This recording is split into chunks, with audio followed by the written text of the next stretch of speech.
Hello and welcome, everybody. I did promise that I was going to have a special guest today with regards to, the lockdown with FisMaz. It's been quite a journey so far, and it's nice because the show keeps evolving. And this is just one of the new interactive ways that we'll be kind of reaching out to everyone and making sure that we're having a bit of fun while we're in this lockdown period. So I've got Daine Klate who will be joining me. I'm going to bring him in now. And we can just have a bit of fun with him. There he is, the man who keeps getting younger every year. Daine Klate, how are you, brother? I'm well, and you, Fiza, how you doing, man? Yeah, all good, brother. I see you got a nice clean shave there. I wish I could do the same, man. It seems to be a football trend around the world. Yeah, yeah. There's no barbers at the moment, so you have to just go brush up. I'm interested. I'm interested to know: is it one of the kids that have cut you, or is it the missus? As myself, and then the missus will just make sure that everything is off properly. Yeah. Hey, what can At we the do back, with if you that? can't see at the back. Yeah, absolutely. I mean, what can we do in this world without our partners? Eh? Yeah, no, definitely. We need people around us. Like, Now, a lot of people don't know, Dane, that you are a cricket fan, a massive cricket fan. How is that going? I mean, have you been playing a little bit since your retirement? yeah, I have. I've played a lot. Played a lot of 50 overs matches for Ellenville Cricket Club. And then also, I think, scored quite a few runs actually. Must have my 100 at 98 and 51 and another 63 as well. So been enjoying it. It's quite easy to make up scores like this. I don't know how can we ever have proof, that you are making these big numbers. Are you trying to get into the Warriors setup or what? And no, not really. I've actually been invited over by Robin Peterson, is the coach over there. Probably Robin P is said I can come in anytime and come have a next session with him. And, that will be fun. I'll let you know when I'm going to do that. I'll probably take a couple of videos and stuff like that. See the next day with him as soon as the lockdown is over, obviously. And I haven't really recorded any of the scores or anything. I take a picture of the score, the book, because we're still doing a score book over here. It's amateur cricket basically, Yeah. the promotion league. So yeah, but I've really enjoyed myself. It's pretty much a disadvantaged area team I'm playing for. Lack of equipment, lack of different facilities like that. But I'm trying my best to help them out. I've had a couple of other clubs like the Galvin Cricket Club where most of the Robbie P them come from. Yeah, Um, yeah. Offered me to come play for them, but I think it's not about that. It's about enjoying it and trying to help where I can. So that's what I've been up to lately. No, absolutely. I mean, it's a great. I mean, there's a lot of people out there with different sporting codes, football, cricket. There's a lot of disadvantaged people from disadvantaged backgrounds that need our help, and it's great to see you giving back in a different sport, I guess, to the one that you've become famous for. Yeah, definitely. I think also, obviously soccer is always going to be in the blood. So I'm also helping out with soccer teams and coaching down the teams and trying to have a few coaching teams at different schools while I'm doing my coaching badges as well. So yeah, I'm not only cricket, I think soccer as well. Um, in the near future, I'd like to obviously do a dedicated foundation where I help out through sport, obviously, and try and get a field scheme in the rest of the people.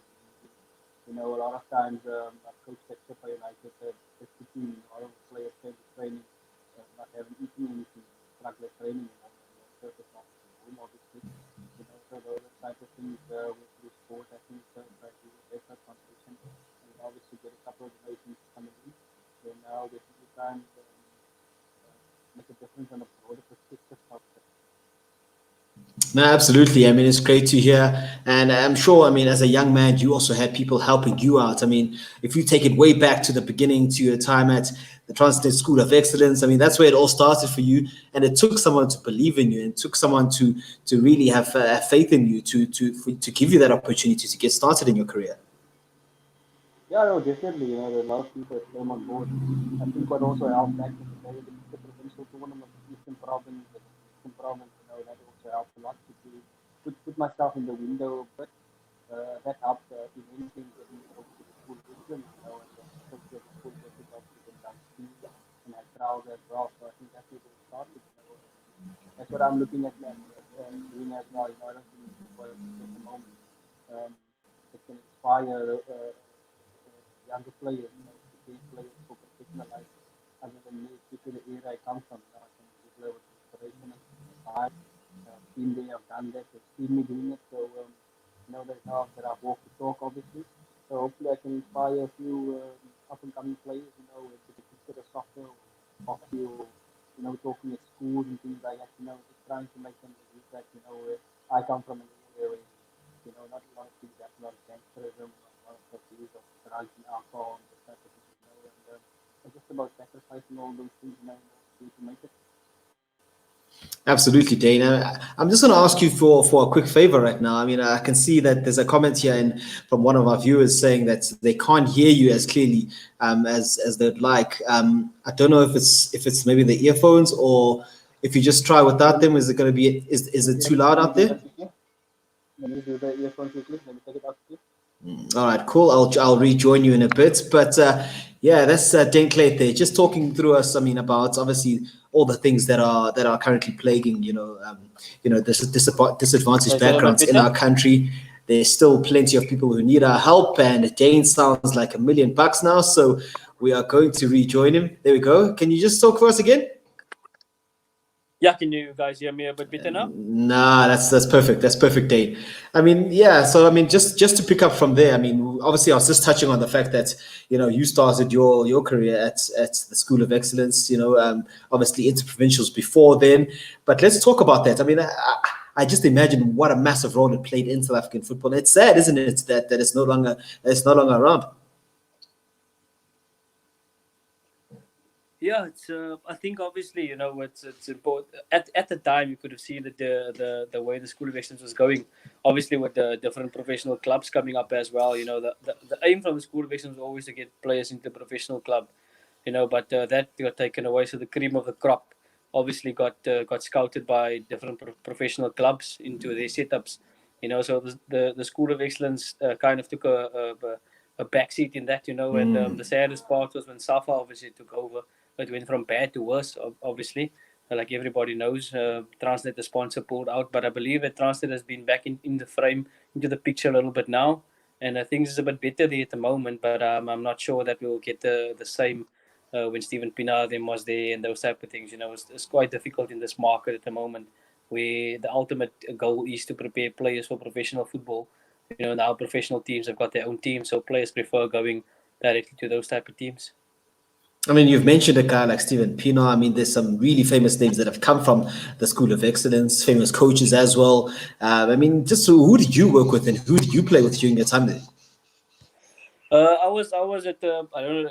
Sipho Noonans was one of the players that obviously reached quite a good level. He went to Sundowns in his last year when he was in matric, and obviously his career didn't pan out the way we all liked. But when he hit the scene that season, I think it was 2000. It was 2000, 2001, I think, if I'm not mistaken. When Sipho Noonans went to Sundowns, and obviously his career took off very, very well. But I got to the School of Excellence when Stephen Pienaar just left. I also played with Sean Potgieter when Sean Potgieter was at the School of Excellence. So yeah, Boybe Masia, the late Boybe Masia, the late Jeffrey Tuka, Masilo Matubi is obviously coaching in Belgium at the moment. He had his career in Belgium. So there's quite a few players that went on and became quite predominant in the PSL. You speak of obviously predominance in the PSL. I mean, look at a player like yourself. You then went on to Supersport United, and I mean, you guys rewrote the history books because you came in as a team that hadn't won the league, and you took over essentially. Yeah, it's obviously, firstly, when I got there, Coach Pitso Mosimane was there, Coach Kopov, was scouting from the School of Excellence. We used to play a lot of games against Supersport United's under 19 team at the School of Excellence. So obviously, I was scouted there at the Bale tournament, actually. They followed my last year at the School of Excellence very closely, Coach Kopo and Coach Pitso, when I completed my matric. And upon completion of my matric, I obviously joined Supersport United at the time. And already when I got there, one season in the academy, and then I got promoted to the first team, and the team was already playing cup finals and Champions League. So I think because the team ended in the 2003-2004 season, they ended second. So obviously they got to play in the Champions League, after becoming runners-up in the league. So I joined a team that obviously was doing well, and the coach that was doing well. So obviously when Pizzo got the Bafana job and then Coach Gavin came in, I think for that 3 we dominated the league, completely dominated the league. So it was fantastic to be part of that team. Would you say then that, I mean, I don't want to take anything away from Gavin Hunt before we get to him, but would you say then that the foundations for the success of SuperSport United were really planted under Coach Mosimane, who's obviously gone on to achieve amazing things at Mamelodi Sundowns as well? Yeah, I think clubs like SuperSport United, for any coach is a dream to join a club like that, because I mean the infrastructure and the sound management of the club has always been there. It's not a very very old club, but it's a very very well run club. So I think for any coach, you get there and you have obviously you've got the backing and you've got the support and you've got the infrastructure to obviously implement what you can. But I think Coach Gavin and Coach Pizzo obviously laid a bit of a foundation there, definitely in making the team the top 8. We always finish in the top 8. We were never out of the top 8. Coach Gavin Hunt came over and he transformed Morocco Swallows also, because they were fighting relegation all the time, and he went in and turned them also into a top 8 team. So I think the move for Coach Gavin Hunt was probably the right one, and for SuperSport as well. I think it was a match made in heaven at the time. Also, we didn't start the season very, very well when Gavin Hunt came there, because the first 5 games we were laying last on the log. I think we had like 2 points or something after 5 matches. So it's about the SuperSport management also having faith in the coach, and everything changed around and we ended up winning the league. I'd love to be in the change room at that stage of the season, where you obviously bottom of the log, Coach Gavin there. We know he's a fiery character. I mean, what did you say to you guys, to kind of lift your spirits and I guess get you in the mental shape you needed to be successful? Yeah, it was a bit of a, Coach Pizzo and Coach Gavin is 2 different coaches, so obviously it was always going to take a bit of time for Coach Gavin Hunt's philosophy, his style, and the way he coaches, his approach was always going to take some time for the players, But as soon as the players started buying into what he was saying and what he wanted us to do, and the type of players that we had, everything worked out pretty well. I have to admit that after the 5 matches, there was a bit of a 2-week break, and we went on a kind of a kamp Staldraad out in Pretoria, Pretoria North. We obviously went into the bush there. We slept over for the night there in a sleeping bag, and you had an egg for breakfast, and it was a shitty thing to do. But I think we carried logs, like logs, very very heavy logs, two per logs each for lots of kilometers. So we went and basically on a camp in Staldraad, and after we came back from that camp, I think all of us, we just kind of helped us, and it kind of just brought us together as a team, and went on to win the league after that camp Staldraad. I think Coach Gavin might have been watching. Remember the Titans at the time. Maybe got a bit of inspiration from Denzel Washington. Yeah, no, definitely. I think the old school still work that time. In this day and age, really can't be doing those type of things. Because of social media. But I think back then, it was just about a bit of old school still. And that obviously at the time helped us. I doubt it will help at this point in time. It's if these players of these days are probably cut from a different cloth. They'll never be able to survive that. But we went through it and it ended up winning us the league. Yeah, absolutely. I mean, and what a run you guys went on as SuperSport United, 3 in a row. I mean, what an achievement for that group of players. But it also, I mean, there was lots of quality there, and also the right mentality, to have a coach like Gavin and players like yourself, players like Thabo September, players like Ricardo Katza, guys who just knew how to put the team first. No, definitely. I think we had a good mix, of older players and a lot of young players coming through. Myself, Siboniso Gatka, Sibusiso Maslangur, is Ranji at the time, Tony Sabetse.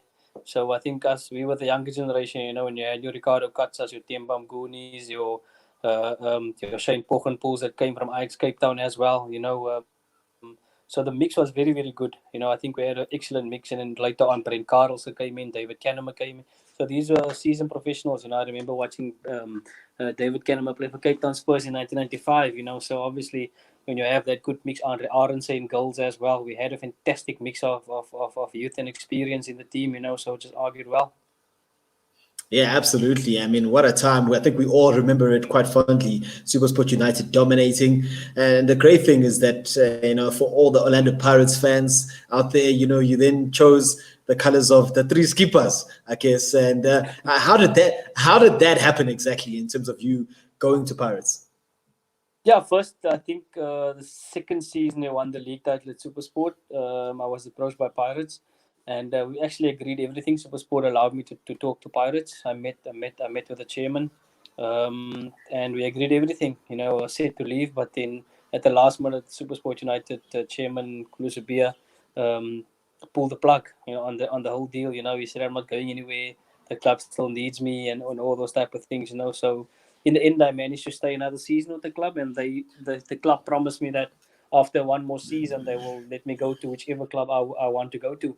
And obviously I agreed, and obviously the contract was improved as well in my last season over there, and I ended up winning the Player of the Season that last season. So I think everything was actually worked out well. When they say things are meant to be, that's how that's was my path. And that last third league season, I was the Player of the Season of the PSL, and obviously I joined Pirates from there. And now I ended up earning probably almost three times what I was going to earn at Pirates a year earlier. So I think it turned out very, very well. And obviously, when I got to the club, everybody asked me, why am I leaving Supersport and winning trophies there, and Pirates they haven't won anything. And I just said, I just need a different challenge, because I've been in Supersport for 7 years. I've done everything there is to do. I've kind of reached the ceiling over there, and I just wanted to test myself in a different environment, and see how best I could help Pirates to turn around their fortunes. And luckily, again, in the next 2 seasons, we won a double treble when I joined Pirates. So I think all in all, it's fantastic. I was actually watching the Nedbank final early on against Wits. That's the last time Pirates actually won a trophy in the 2014 The, Nedbank Cup. the one where Kermit was crying. I saw you commenting about Yeah. it on social media. I mean, why was he crying there? Yeah, he cried because before the match at the hotel, the coach called us individually into the room, and he actually called me and Kermit together and said to me and Kermit, no, they actually wanted me. They didn't want me and Kermit to start the match. I don't know who didn't want me and Kermit to start the match, but that was the message from the coach, and he just said to us, "You can't leave me and Kermit on the bench when he knows that we've got the experience to we Kermit can score goals and I can create goals, and I've been in these type of situations before. He'd rather have us out in the field there. So obviously Kermit got a bit emotional when he scored the goals, and that's why he actually started crying. But I mean, that time at Pirates was special, no doubt. I mean, double treble. I mean, what an achievement for that group. It started, of course, under a Ruud Krol, exceptional Dutch coach. I mean, how was he as a coach, and how was that first season at Pirates? He was fantastic. I think I was welcomed very, very well. He obviously did his research on me, and he knows my strengths and weaknesses from when we used to play against. When he used to watch me at Supersport, obviously, and I was actually one of his recommendations for the club to sign. So obviously, when I got to the club, they welcomed with open arms, and I learned quite fast on his philosophy. His philosophy suited me because he loved playing with wingers, and I was definitely his type of player that the Dutch way, you know. But it was fantastic. He was a player's coach, very, very firm, very, very straightforward to the point, but very, very nurturing as well. He handled everything so extremely well at Pirates, and I really enjoyed working under him. It was strange, how after winning the treble, he obviously, for whatever reasons, I don't know if you know those reasons, but he obviously left Pirates. I mean, what was the reason behind that in terms of what you guys were told as players? Yeah, I think we were obviously all sad that the coach has left. I think I'm not sure what really happened. We will never really know as players as well. I mean, I was just there as a player, controlling what I can control, coming to training. I wasn't really involved in what decisions were made. It's also I also just saw in the media that Coach Ruud Krol left, and no questions was asked. They said ask no questions and hear no lies. So we weren't really sure what has happened there, but I do know that being a Dutch coach and being the Dutch way, he's very, very firm on what he wants and what he believes in, and obviously with negotiations not going the way he wanted to go, he wasn't hard up for the job, and that's the thing about people that is well off, they're not going to be hard up for the job, and if it's not going to be their way, then they'll rather leave than stay. So yeah, it was sad for all of us as players, but I think we did pretty well as a team, carrying on what he has built over the. When I got there, it was the third season that the coach Ruud Krol was there. So obviously, whatever he's built, he laid a pretty solid foundation that we went on and won another treble the next season. You speak of the next season. It didn't start as smoothly as perhaps that Ruud Krol season, because obviously Julio Leal had come in to coach Pirates. I mean, completely different now in terms of obviously as a Brazilian, he would have had his own philosophy.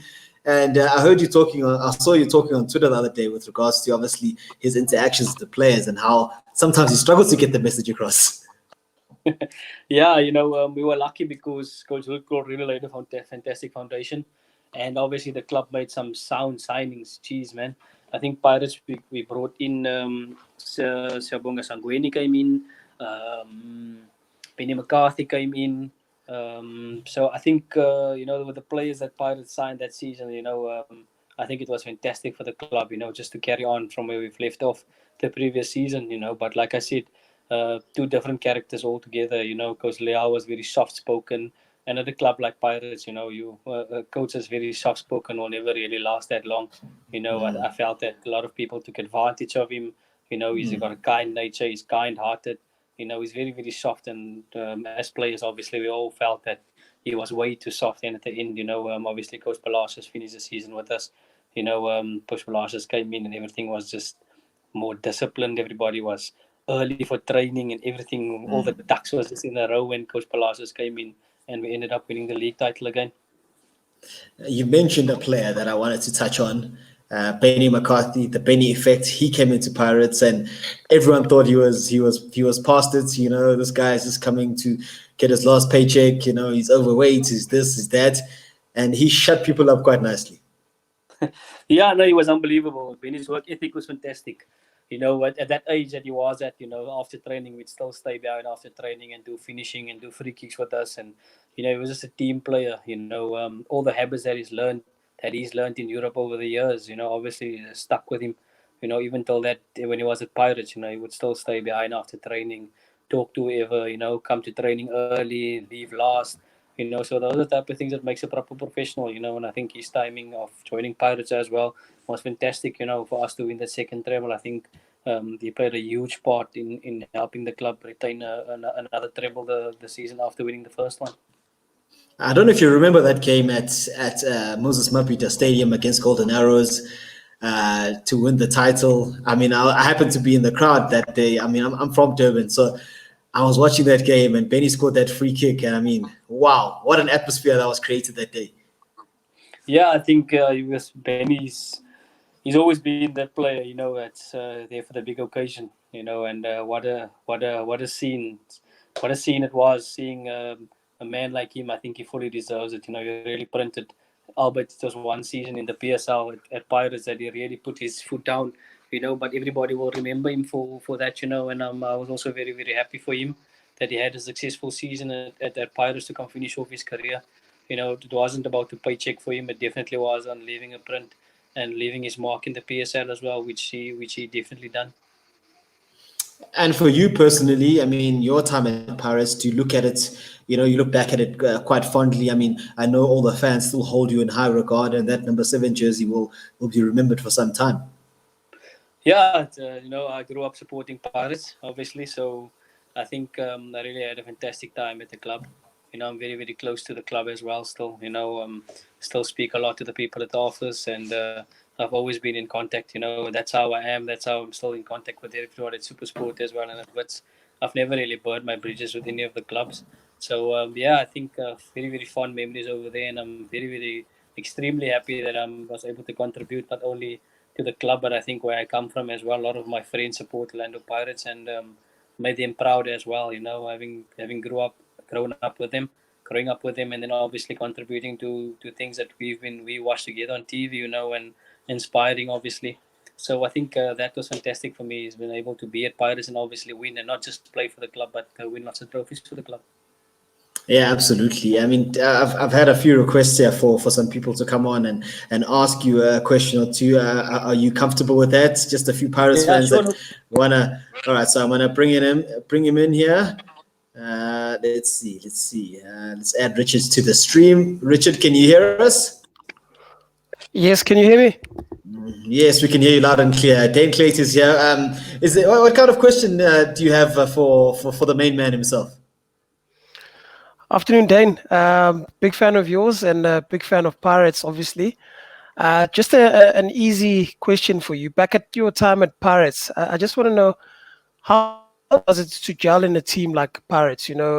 Pirates has a lot of players with different backgrounds and different beliefs, I think. So you find things like Muti and things like players singing before they walk onto the pitch.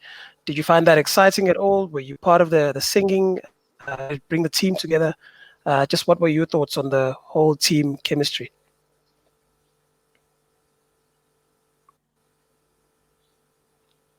Is that clear? Did you hear him, Daine?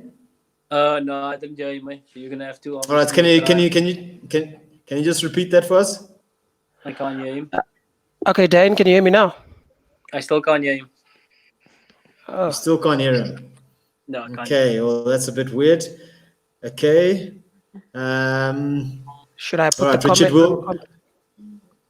yeah, maybe just put the comment in the comments, and then I'll just read it out to him, and he can answer you. Is that all right? That's perfect. Thanks. All right, cool. Thank you for joining us, Richard. Thank you. Sure. Well, basically his question, I mean, obviously I did hear what he was saying, but his question was basically, how was it gelling into Orlando Pirates with the different cultures in the team and the different, different methods of, I guess, different methods of preparation, likes of Umuti being used in the team and coming into a team as big as Pirates. Yeah, it's obviously you hear a lot of stories on the streets on what happens at the club and those type of things, but I think as a player, for me it was important to just go there and control what I control, which is the way I train, my attitude towards training, and the way I play. Those three things, I think you can't go wrong. That's all I did when I got there. I found a club. That's the way Pirates works. It's a big, huge club, and I was never gonna go there and change the way the club operates and the club runs, and whatever the club's belief was. So obviously I just had to blend in and control what I could control. There was obviously times when I questioned certain things, but it was never really a situation where I questioned things and it affects my performance and those type of things. The small little things on the side, obviously. But the most important thing is I controlled what I could, which is get to training early, train properly, train with a good attitude, and play well. That's all you can do when you go to a club like that. Yeah, absolutely. Yeah, I know I've got another question here. Another person who wants to join us by the name of Menzi. Menzi, can you hear me? Yeah, loud and clear. I can hear you loud and clear. Daine, can you hear him? How are you, Menzi? All right. I'm good. How are you? I'm very well, thanks, man. Good. I've actually got three questions. Okay, I've got three questions, but I'm going to try and mash the three questions into two, if that's okay with you, Daine. Cool. That's right. First question for someone who's had such a decorated club career in South African football, how important do you think it would have been for you to go overseas, maybe to try and test your luck there and see whether you can match it up with the world's best? Is it something that you regret, or was it something that just happened and you were okay with it? Then the second question is, when it comes to your international career, I see on the stats on Google, it says you had about 15 caps for the national team. Do you think that had something to do with anything, if you think, or do you think you were unfortunate to not be picked when you were right and ripe at the time? Or was it something you also regret? Then my last question is, how important do you think it is to be signed up to the right agency when you're a South African football player? Is it as important as someone who's playing in Europe, for example? Can it make or break your career?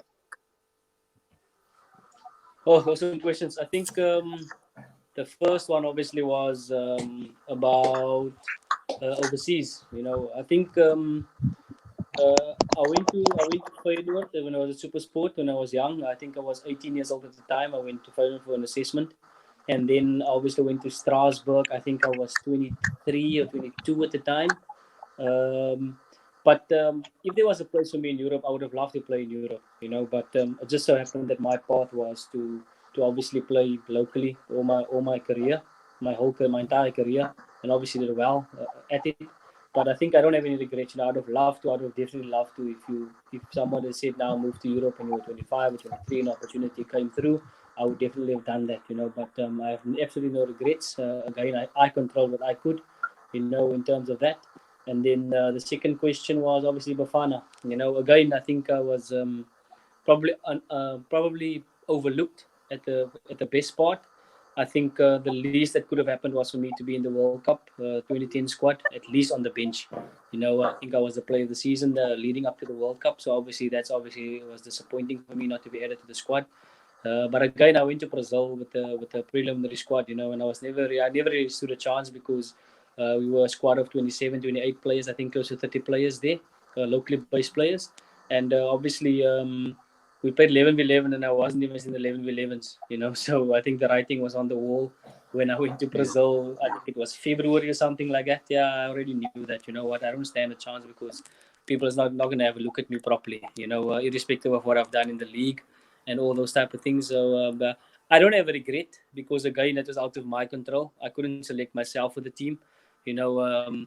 To be fair, also to Simpiwe Shabalala, he did exceptionally well. But like I'm saying, you know what, the least that I could have been has been on the bench because I mean, after Shaba, who was there, you know, I could have been Shaba's kind of. I would say, you know, if Shaba was injured or something like that, then I could have stepped in, you know, because I obviously share the same position, you know. And then the third question about agents in this day and age, I'd have to admit that having the right agent is probably 50% of a player's career at this point in time, because a lot of stories is happening that certain agents are getting players into certain clubs and those type of things, you know. So it's obviously key for a player to have the right sort of representation. And then also what is happening with contracts and those type of things, I would advise players to definitely look into having to choose the right agency. You know, I think there's too many things happening in football at this point in time, and for a player not to have an agent, you know, it's important. I think it's become a kind of essential thing for a player to have, to be looked after. And again, you know, the right agent is probably what a player needs, you know, because a lot of agents out there it's only there when they hear players are doing well and there's interest in them, you know. And as soon as they do a deal, then that deal gets done, it's finished, and then they don't worry about the player until the next deal comes, you know. So I think it's important for players to obviously choose the right kind of agent that's going to become their mentor and advisor as well. Yeah, absolutely. I mean, I couldn't have said it any more perfectly. I think we've lost Menzi. I don't know if he's out of data or if the signal is just lost on his side. But yeah, I mean, I did get a question here from Richard that he has sent through to me. Basically, he asked, in your long career, who is the one player you felt had so much skill and potential but never reached their best? So I don't know. You've played with a lot of really good players. Is there anyone that springs to mind? Yeah, I think there's a lot of players, you know, that I've played with. I think the latest player is obviously Tokelo Ranti. I think at Pirates, when Benny was there, they formed a formidable partnership, and he obviously went on a couple of years in Bafana and AFCON and all that, and he did well. You know, he signed for Bournemouth, and obviously I think when we lost him at a crucial stage when he was at his peak, you know. So I think that's the one player that I would have loved to see achieve more in football. You know, after making it to Bournemouth, you know, I was excited for him to see him do well in Europe. It's sad, isn't it, how certain parts, certain players just kind of fall off the path, and sometimes as the public, we can forget that people are human beings. People have their demons. People have their personal struggles, and it's always easy to say, if I was them. It's not always the case, is it? No, definitely not. Not always the case. You know, there's a lot of things that happens, you know, behind the scenes with families and stuff like that. You know, the black tax and all those type of things. You know, so you know sometimes some players' minds are not as strong as others, and everybody is different. You know, that's what I'm learning in the coaching courses at the moment, is that you deal with different type of personalities and different type of psychological aspects of players. So obviously, you know, we must be careful. You know, and from what we've read, obviously, of Tekelo Ranti's he's it's his personal life, obviously, not even his football life. And once the personal life starts affecting your football life, then it's pretty serious, you know, because football has always been used. We always use football to get away from whatever is bothering us, you know, what makes us happy, you know. But the minute outside things start affecting you from going inside, into the football pitch, then I think it's deeper, and it needs obviously attention. Yeah, absolutely. And I mean, it's sad to see, what has happened to him as a footballer. Like you said, having played for, one of the English Premier League sides, Bournemouth, we expected him to go to that extra level. And he always seemed like someone who had that fire in his belly, to be able to push on and do great things. No, absolutely. It's sad, but to show it's never too late. So hopefully, I believe he's staying with Bloemfontein and Celtic at the moment. Hopefully, we'll see him on the screens and on the pitch pretty soon again. Oh, hopefully, yeah, that would be great to see. And I don't think it would be fair to finish chatting to you having not touched on, I would guess, a special part of your career. That was winning that historic league title with Wits. I mean, after you left Pirates, I think people maybe thought that Daine Klate, he's heading towards the end of his career now. But you still show that there's still some fights in the old dog, and you linked up with a familiar face at Wits. Yeah, definitely. I think obviously joining Coach Gavin Hunt, you have to admit that I thought I was going to go back to SuperSport, because I was there for 6 months on loan. But I think the deal that Wits offered me, and Wits came in and Gavin Hunt spoke to me personally, obviously having worked with him, swayed me a bit towards Wits, and in the end it worked out pretty well. In the 3 seasons I was there, won 3 trophies. So obviously Wits' first ever league title, I played my part in that.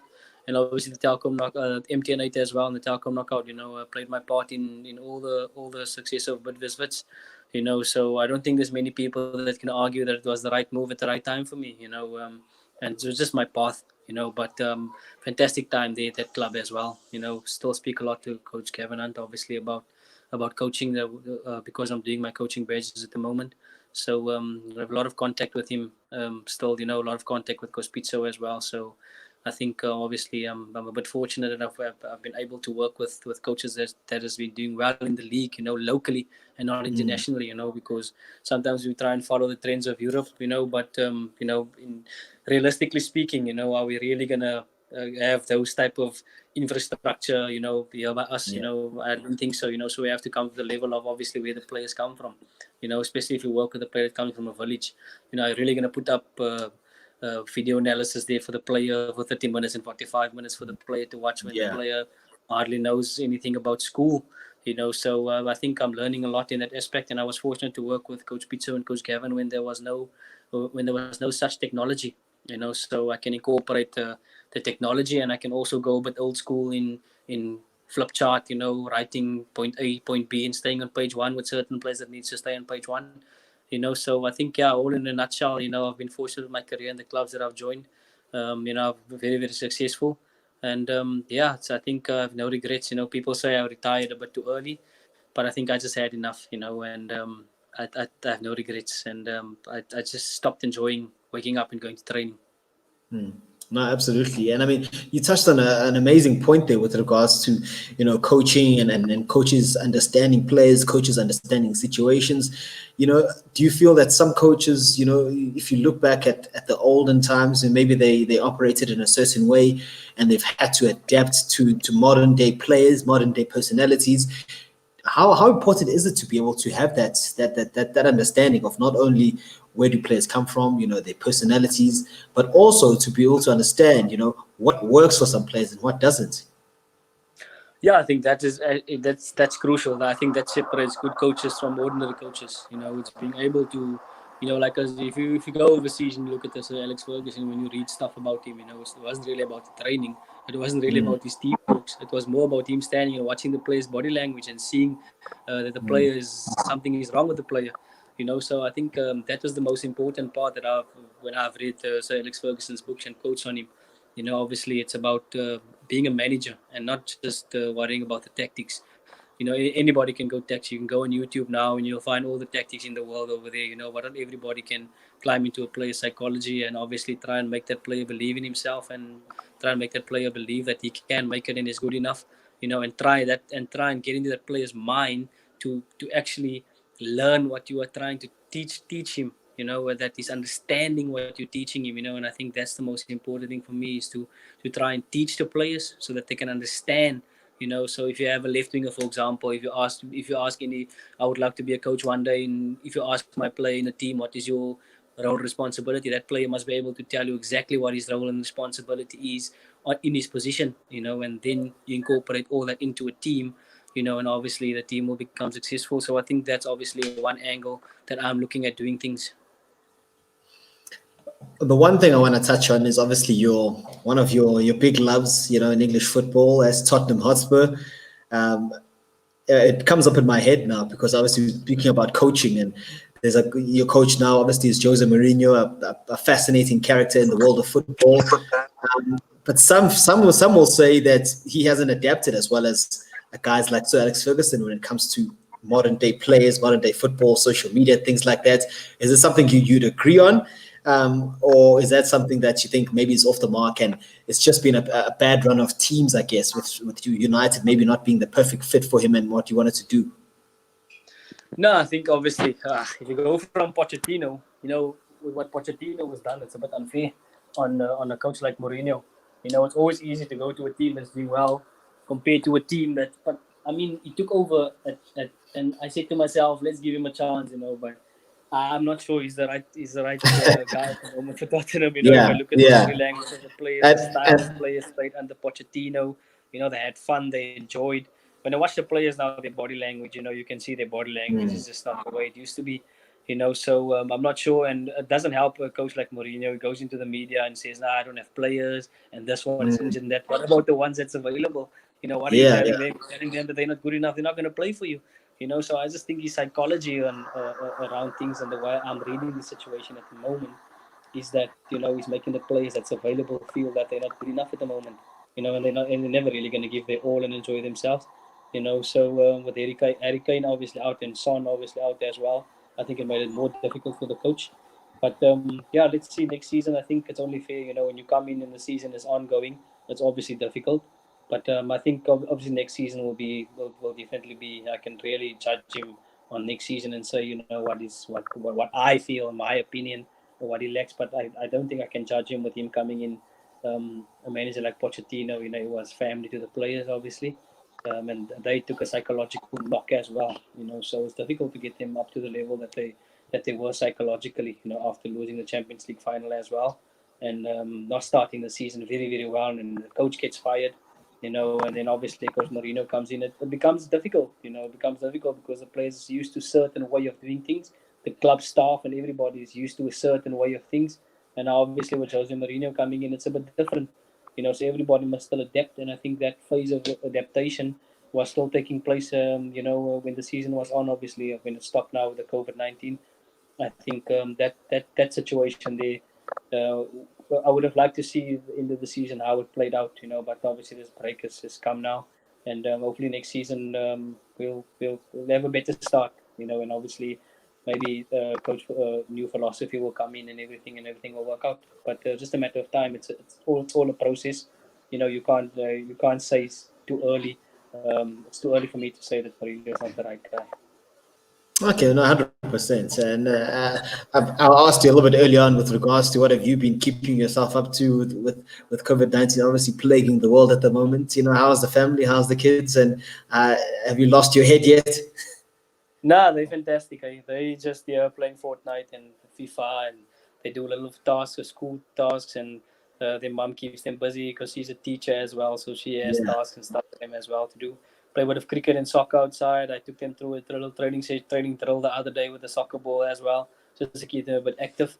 But yeah, it's difficult times, but I think they've been doing pretty well. Myself as well. I think I've got this coaching assignments that I need to do, which is keeping me busy as well. And then obviously there's Netflix with all the series. So I think it's pretty. There's a lot to do, and I'm actually enjoying the time with the family. It's exclusive time with the family, which is fantastic. I think that's the positive side of this. I don't think we'll ever get this opportunity again to not do anything and just be at home. Absolutely, and I mean, I saw a picture with you, and I think it was Luis Garcia a while back. Doing your coaching badges. I mean, going forward, I know you were at Chipper United before. What's the future holding for Daine Klate, the coach? Yeah, well, Supersport obviously I've approached Supersport, I've approached the coach there, and I've obviously approached Stan Matthews about doing my assignments and my coaching sessions and stuff over there with him. and they've agreed for me to come over. There's obviously a possibility there that I might join the club again. But I was supposed to go back the 5th of June to Ireland to complete the A license part 2. But that has been postponed, obviously, because of the COVID-19. I'm not sure if we're going to be able to do that this year still. They might postpone it to next year, or they might postpone it maybe to when there's a break in the league, or anything like that. It might be moved to August or something like that. It's all going to depend. But obviously, finishing off this coaching badge is utmost importance. I was going to finish part 2 of A this year, and then I was going to go do the pro license next year. So obviously that's a bit of a setback, but that's the plan over the next year or so, is to complete the UEFA licenses, and then obviously see which club it will be ideal. I think it will be ideal for me to go back to SuperSport United. Absolutely. Well, we wish you all the best in those future endeavors. We wish the kids all the best in their growth, and I hope the family stays nice and healthy throughout this pandemic. Nah, thanks a lot. You too, bro. Keep well. All right, thank you very much. Keep working on that batting average.